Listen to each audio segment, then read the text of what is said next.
Seluruh pegawai di Direktorat PPTKA Kemenaker terima THR dari agen TKA. Nyaris seluruh pegawai di Direktorat Pengendalian Penggunaan Tenaga Kerja Asing, PPTKA, Kementerian Ketenagakerjaan, Kemenaker, terima tunjangan Hari Raya alias THR dari agen tenaga kerja asing atau TKA. Fakta tersebut diungkap Komisi Pemberantasan Korupsi alias KPK, saat mengupdate kasus dugaan korupsi terkait pengurusan rencana penggunaan tenaga kerja asing, RPTKA, di Kemenaker. Dalam pemeriksaan saksi pada Kamis, 11 September 2025, penyidik mendalami adanya praktik penerimaan THR setiap tahun oleh hampir seluruh pegawai di Direktorat PPTKA Kemenaker yang uangnya diduga berasal dari para agen TKA. Tunjangan Hari Raya, THR, adalah pendapatan non-upah yang wajib dibayarkan pengusaha kepada pekerja atau buruh menjelang Hari Raya Keagamaan. Di Indonesia, regulasi mengenai THR diatur dalam Peraturan Menteri Ketenagakerjaan, Permenaker, Nomor 6 Tahun 2016 tentang tunjangan Hari Raya Keagamaan bagi pekerja buruh di perusahaan. Dikutip Tribun Lampung.co.id dari tribunnews.com, juru bicara KPK, Budi Prasetyo, menyatakan bahwa pendalaman mengenai aliran dana tidak resmi ini menjadi satu fokus utama penyidikan. Dalam pemeriksaan saksi hari ini, penyidik mendalami terkait penerimaan uang tidak resmi dari para agen TKA, serta uang THR tiap tahun yang diterima oleh hampir seluruh pegawai pada Direktorat PPTKA. Kata Budi dalam keterangannya, Kamis, 11 September 2025. Fakta ini terungkap dalam pemeriksaan dua orang saksi yang merupakan PNS Kemenaker dan pernah menjabat sebagai subkoordinator di Direktorat PPTKA, yaitu Mustafa Kamal dan Eka Primasari. Pemeriksaan keduanya dilakukan di Gedung Merah Putih KPK. Praktik pemberian THR ini diduga merupakan bagian dari sistem pemerasan yang lebih besar dan terstruktur.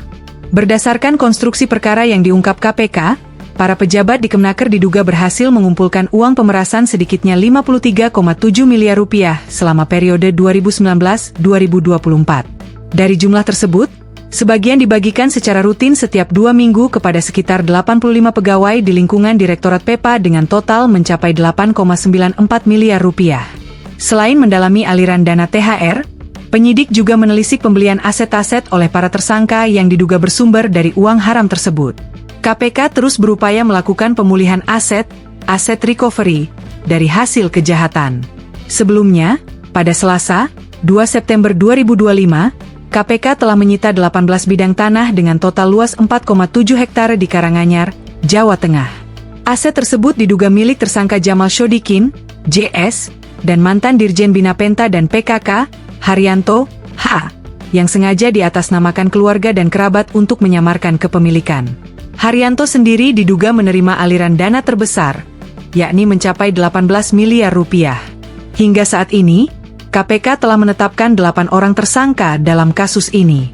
Mereka adalah Direktur Jenderal Pembinaan Penempatan Tenaga Kerja dan Perluasan Kesempatan Kerja, Bina Penta dan PKK, Kemenaker tahun 2020-2023 Suhartono. Kemudian Direktur PPTKA tahun 2019-2024 yang kemudian diangkat menjadi Dirjen Bina Penta dan PKK tahun 2024-2025 Haryanto, Direktur PEPA tahun 2017-2019 Wisnu Pramono.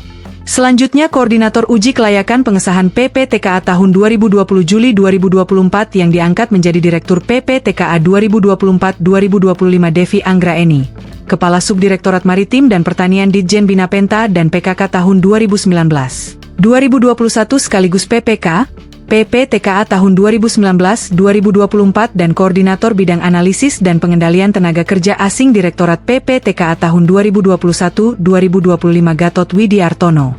Lalu staf pada Direktorat PPTKA pada Ditjen Bina Penta dan PKK tahun 2019-2024 Putri Citra Wahyoe, Jamal Syodikin, dan Alfa Esyad. Seluruh tersangka telah ditahan dan KPK telah menerima pengembalian uang dari berbagai pihak terkait perkara ini dengan total mencapai 8,61 miliar rupiah. Download Tribun X sekarang, menghadirkan lokal menjadi Indonesia.